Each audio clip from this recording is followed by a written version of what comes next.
The news from Guyana, the region and the world. Compiled in the News Talk Radio newsroom and powered by DemeraraWaves.com.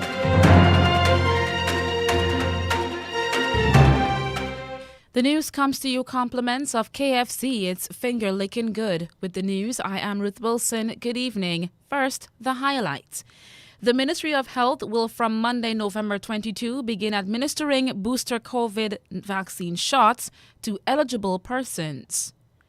The government says it is acquiring special Pfizer jabs for children 5 to 11 years old to begin that age group vaccination rollout plan very soon. Former President David Granger says expectations of quick and easy money from Middle East governments and investors have been exaggerated. The Guyana Public Service Union is calling on public servants to stage industrial action against the 7% wage and salary increase that was announced yesterday. A former Bishop High School teacher accused of allegedly engaging in sexual activities with an underage schoolgirl wins a $5 million lawsuit against former cultural advisor Ruel Johnson for defamation of character. And a Colombian and Venezuelan pilot and co-pilot who illegally landed a plane in Guyana's interior jailed and fined $8 million each. In the region, the British Virgin Islands government has announced the creation of a mangrove bank as it tries to benefit from and also participate in the blue carbon market. And religious organizations in Barbados have strongly condemned a group named Humanist in Barbados, for urging the government to remove all references to God in local law books and scrap prayer in public schools. Internationally, a U.S. teenager who shot dead 2 men during racial justice protests has been cleared of homicide and all other charges after claiming self-defense. Details of these and other stories in a moment.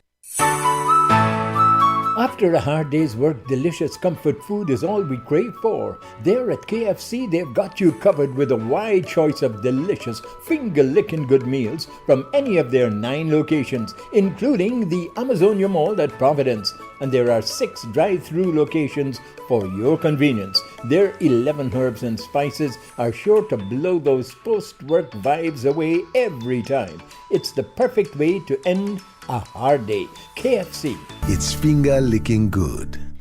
And now for the news in detail. The Ministry of Health will from Monday, November 22, begin administering booster COVID vaccine shots to eligible persons. Health Minister Dr. Frank Anthony during Friday's COVID update says the ministry will begin issuing shots to a certain category initially. To qualify, a person must have had their second dose 6 months ago. Out of an abundance of caution, what we are going to do from next week is that we want to make booster shots available to persons 50 years and above. So anybody, once you pass 50, you can come into any one of the vaccination sites and we'll be able to give you a booster if you would like to get a booster. So 50 years and above, you would be eligible for a booster dose once that 6 months would have passed since your second dose of a 2-dose regimen.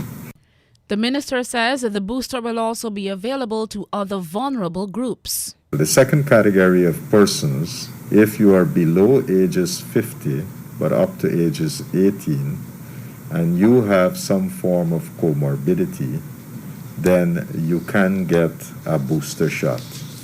And when we are talking about comorbidities, the CDC has classified a number of conditions as comorbid conditions. So we are using that classification. Dr. Frank Anthony says the persons will be able to take a different booster shot, but with guidance from a schedule the ministry will make available. In some cases, it can remain the same. So if you had 2 doses of Pfizer, you can get a 3rd dose of Pfizer. With some people, they would like to have mix and matching. So if you had 2 doses of AstraZeneca, some people might want to have 1 dose Pfizer. So we'll put out that schedule of possibilities how you can interchange these vaccines. So that by Monday we'll have that out in the public, and therefore as people go out to get their boosters from Monday, that information would be available.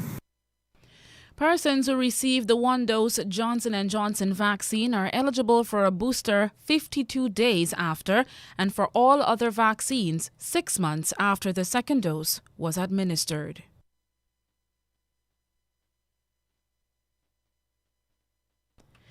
The Health Ministry says it will begin vaccinating children under 11 years old upon the arrival of the specialized Pfizer doses. This disclosure was made by Health Minister Dr. Frank Anthony on Friday. And we have been making efforts to source that. Unfortunately, we were not able to get it in time to start our vaccination as we had intended. And therefore, we'll have to defer that until we get those special doses that Pfizer would have made, the prepackaged doses. And once we get that, we'll be able to roll out the vaccination for children between 11 to 5. So as of now, we'll have to wait until those special vials for children 11 to 5 come into Guyana. Dr. Frank Anthony says the planned rollout of the vaccination plan here was adjusted because the changes with the manufacturer. Based on the data submitted, the FDA would have granted emergency use authorization, and then that went to another committee that normally would advise the CDC, and they have recommended to the CDC that vaccination should be done for kids 11 to 5. What has since happened is that although the dose is reduced, Pfizer has made special vaccination for this age group. So while it's the same ingredients and everything, the packaging has been different. Like the 12 to 17 age group, the 5 to 11 age group of children will also require parental approval before the ministry administers the children-approved COVID jab. A 27-year-old male is one of 3 persons who died of COVID-19 in the last 24 hours, pushing the death toll to 971. The data shows 94 new COVID infections registered by the Health Ministry in the corresponding period. There are 51 persons hospitalized with the viral disease, of which 13 are seriously sickened from the disease in the COVID ICU. The ministry's data shows 1,818 others who tested positive were instructed to isolate themselves at home. The ministry has reported that as of Thursday, November 18, 394,759 adults and 28,604 children ages 12 to 17 years old are partially vaccinated, while there are 267,421 adults and 19,796 children of the 12 to 17 age group are fully vaccinated.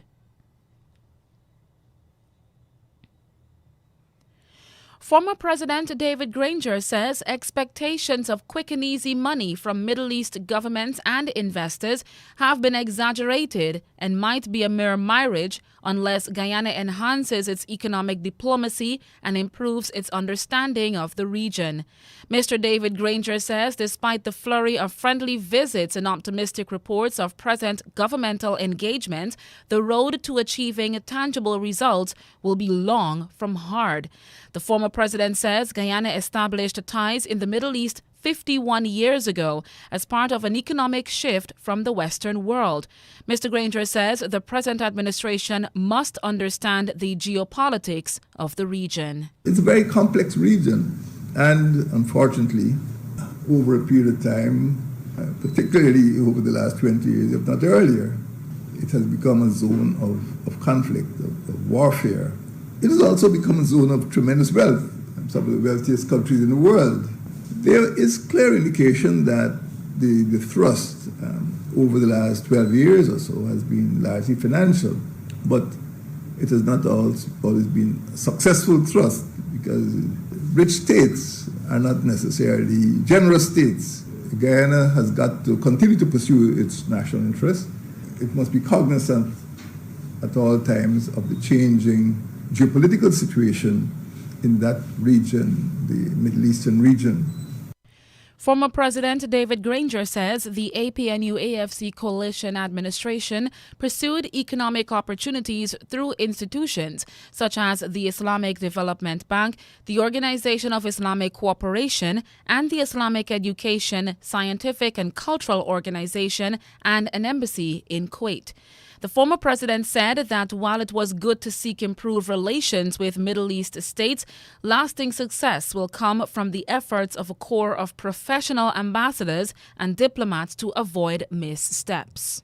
I don't know if we have strong linguists, competent linguists in the ministry who could deal with correspondence coming from the Islamic world or the Middle East.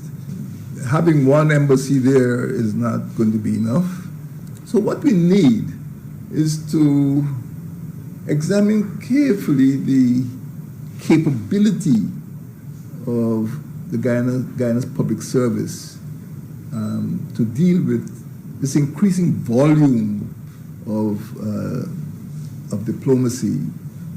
Because as we seek to expand our footprint in the Middle East, we must be able to expand our foreign service.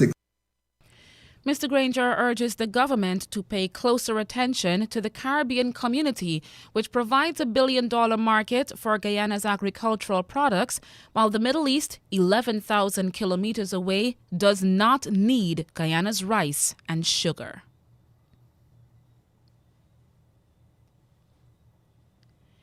The Guyana Public Service Union, GPSU, on Thursday called on public servants to start industrial action against the 7% pay increase that the government announced. The GPSU is calling on public servants to work to rule. Work to rule leads to less efficiency as workers do exactly what is stipulated in their contracts and provides little or no leeway for them to be disciplined.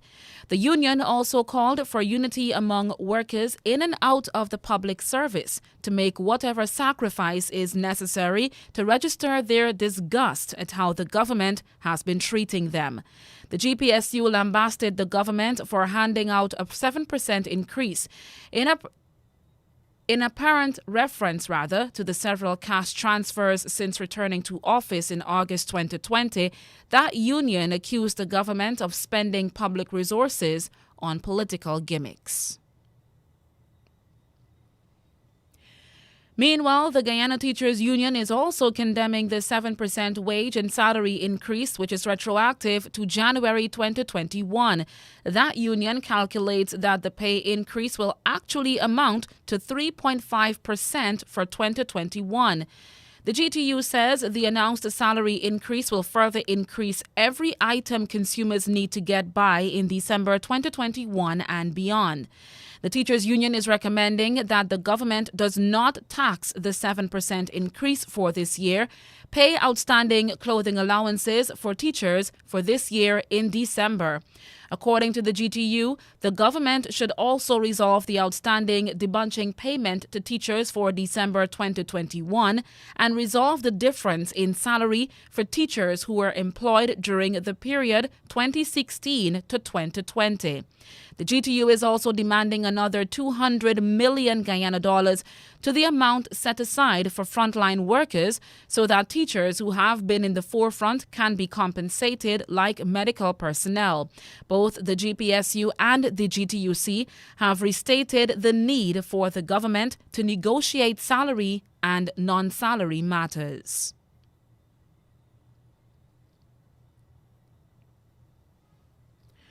Former Bishop High School teacher accused of allegedly having engaged in sexual activities with an underage girl has successfully sued and won judgment against former cultural advisor Ruel Johnson for defamation of character.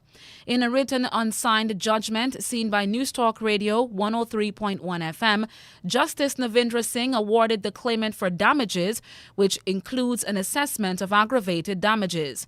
The written judgment states that in the circumstances, the court awards the sum of $5 million as damages for defamation to the claimant against the defendant.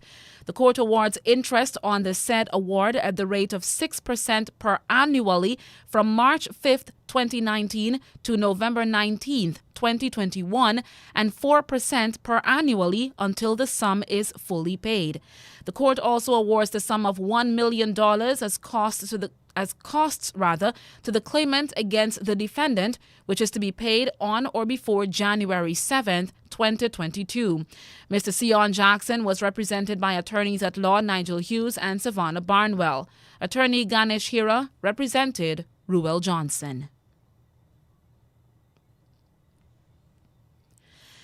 Two foreign pilots who illegally landed a plane in Guyana's interior, Colombian Juan David Carricido Villa and Venezuelan Gustavo Adolfo Riascos Gomez, jailed for 2 years each and fined $8 million each. Police say the pilot and co-pilot appeared in the Georgetown Magistrates Court, where the charge was read to them. The men pleaded guilty to the 4 charges. They were each sentenced 2 years in prison for operating a civil aircraft without an airworthiness certificate. They were fined $8 million each on the additional 3 charges or imprisonment of an additional 7 years. Hence, they were sentenced and fined according to the amounts and years against the charges. The magistrate ordered that the additional sentences run concurrently if the men are unable to pay. The magistrates ordered that the sentences will run concurrently.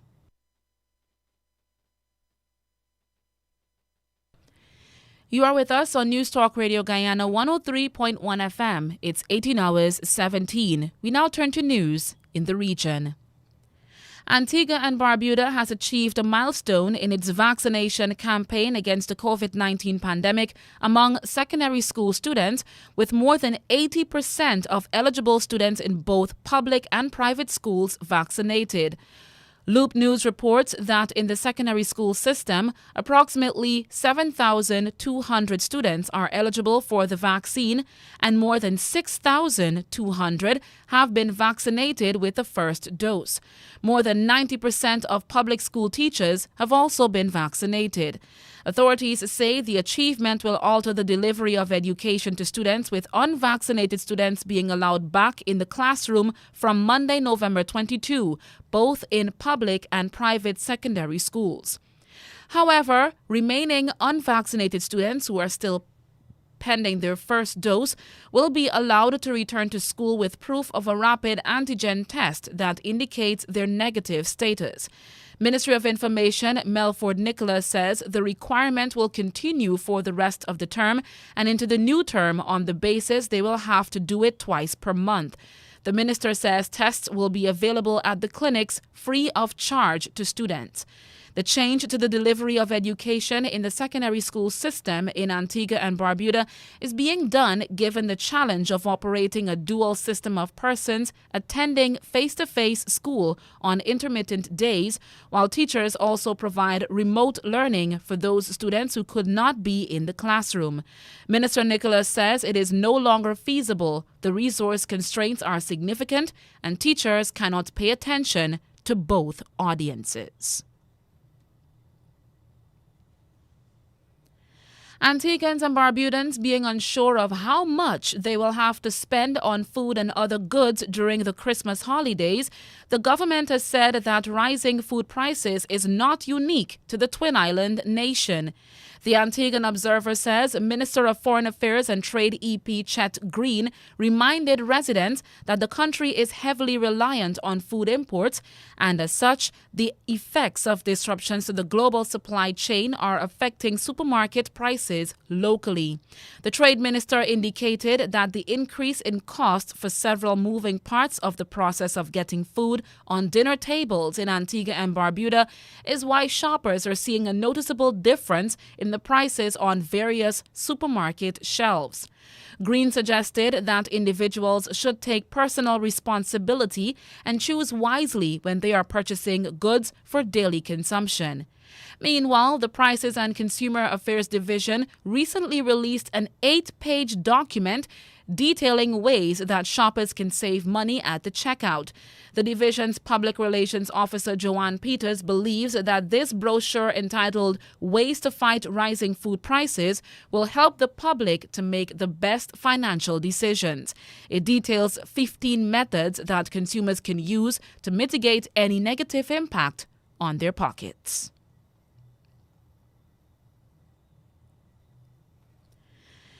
The Minister of Natural Resources, Labour and Immigration, Vincent Whitley, has announced that the government will be upgrading its mangrove nursery to a mangrove bank as it tries to benefit from and also participate in the blue carbon market.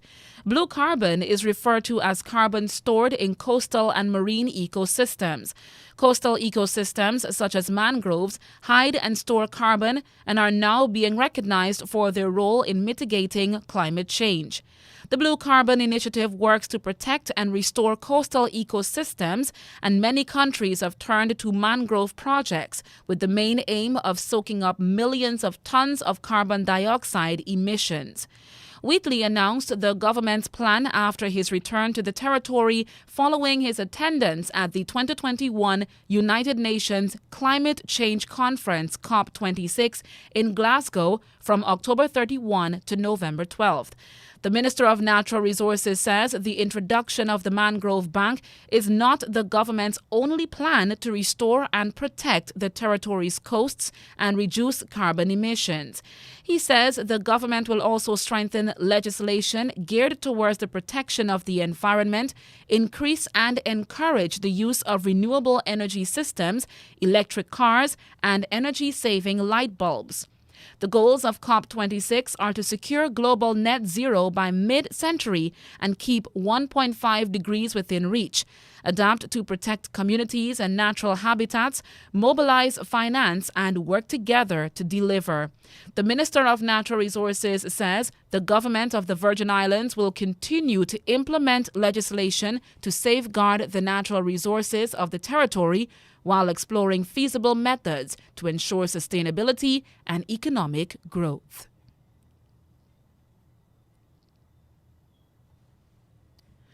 Local religious organizations in Barbados have strongly condemned Humanist Barbados for urging the government to remove all references to God in local law books and scrap prayer in public schools.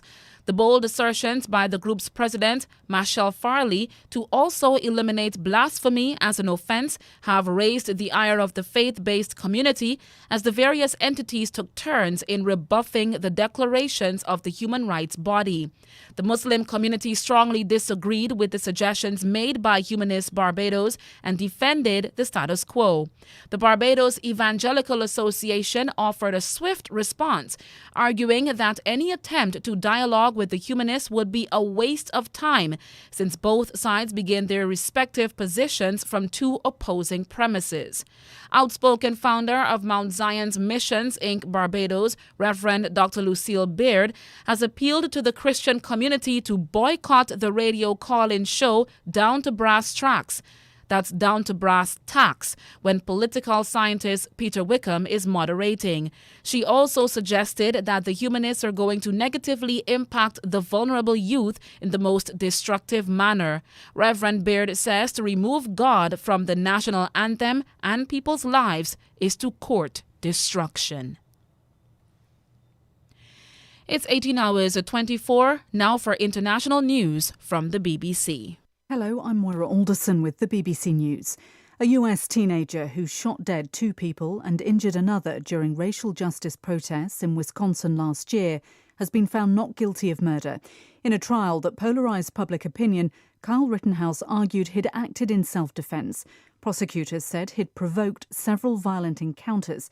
The case has prompted a heated debate over gun rights and vigilantism, as Nomia Iqbal explains from outside Kenosha County Court. This verdict is being seen as something beyond Kenosha. When the verdict came out as well, there were lots of people driving past in cars, tooting their horns and shouting, "Free Kyle." You've got pro-gun groups as well saying that it's a great day for the Second Amendment. So this is why this case is being seen as something more than just a local case in this Wisconsin city. It's being seen as a referendum almost on that polarising issue of gun ownership in America. President Biden said the verdict in the Kyle Rittenhouse case would leave many Americans feeling angry and concerned. But in a statement, he said the jury had spoken and its verdict must be respected. This protester outside the court said the jury had reached the wrong verdict in the case. These jurors saw a different America than we see every day, than we saw in the evidence. This case should have never been about black and white. It should have been about what's right and wrong. There's no way that you can justify in the streets of America that an individual can carry an automatic weapon, an AR-15, and shoot and kill anybody under any reason. There's no way you can justify it. The president of Belarus has admitted to the BBC that the security forces beat protesters in a notorious detention centre in Minsk in the aftermath of last year's elections, which were widely condemned as rigged. Alexander Lukashenko said police had been beaten up during the protests too, although he offered no evidence. Europe's top human rights body has called on Poland to allow rights groups and journalists immediate access to its frontier with Belarus. The Human Rights Commissioner for the Council of Europe, Dunia Mijatovic, said she'd heard appalling accounts of extreme suffering from people who'd spent weeks in cold, wet woodland during her 4-day visit to the region. Our Europe editor is Danny Eberhard. Dunia Mijatovic told Warsaw it must stop forcing migrants back across the border, saying there was a risk vulnerable people could suffer abuse or torture at the hands of Belarusian state agents. Ms. Mijatovic also warned of reprisals in Poland against local human rights defenders, citing an attack on a car of volunteer medics. And she called on the government to act on reports that vigilante groups were operating in the region. People's basic rights, she said, were being brushed aside in the current, highly politicised situation. Danny Eberhard reporting. World News from the BBC. A large US study has found that pregnant women infected with the coronavirus are twice as likely to have a stillborn child, although the risk is still small. The US Centers for Disease Control and Prevention examined data from more than 1 million deliveries from the first 18 months of the pandemic. The risk of stillbirth was 4 times higher in the period when the Delta variant was dominant in the US. Kamala Harris has become the first woman in American history to become acting president of the United States. She took over for 85 minutes as head of state and commander-in-chief, while President Biden had a medical procedure under anaesthetic. Mr. Biden has now resumed his presidential duties. From Washington, here's Anthony Zerka.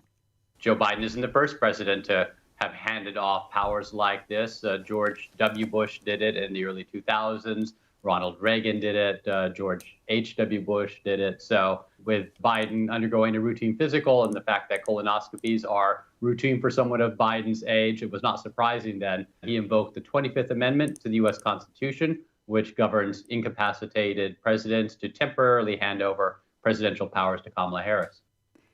The US Interior Secretary, Deb Haaland, has said she will review and replace racially derogatory terms used in the names of places on federal lands. Ms. Haaland, the first Native American cabinet secretary in US history, declared the term squaw a pejorative reference to Indigenous women and ordered the creation of procedures to replace all federal uses of it. Japan's space program has begun recruiting new astronauts for the first time in 13 years. JAXA, the space program, says it will try to hire women, noting that all 7 of the country's current astronauts are men. Almost anyone with a Japanese passport can apply, there's no age restriction, and demands for a science degree have been lifted. That's the latest world news from the BBC. And that's the news to the moment.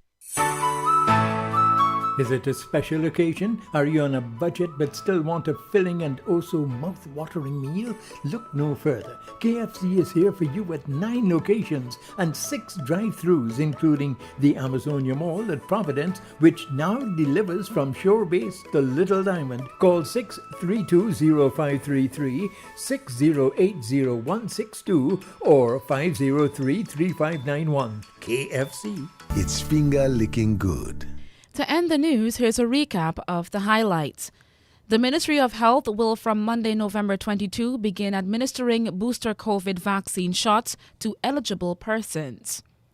The government says it is acquiring special Pfizer jabs for children 5 to 11 years old to begin that age group vaccination rollout plan very soon.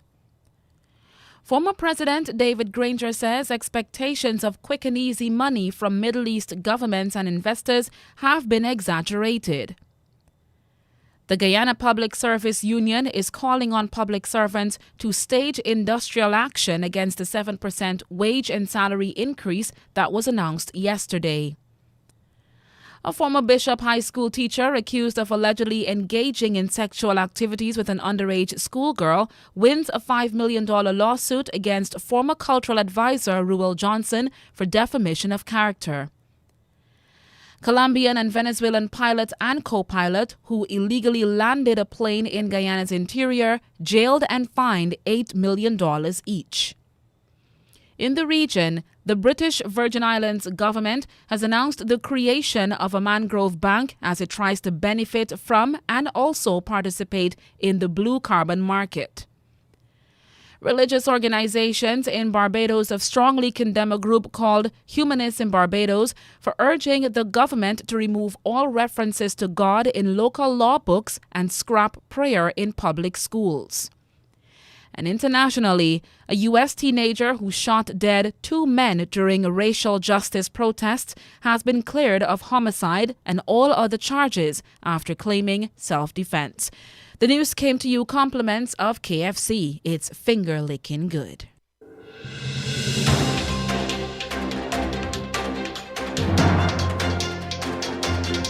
This has been the news, compiled in the News Talk Radio newsroom. For ongoing updates, visit demerarawaves.com, and you can check facebook.com/demwaves and twitter.com/demwaves.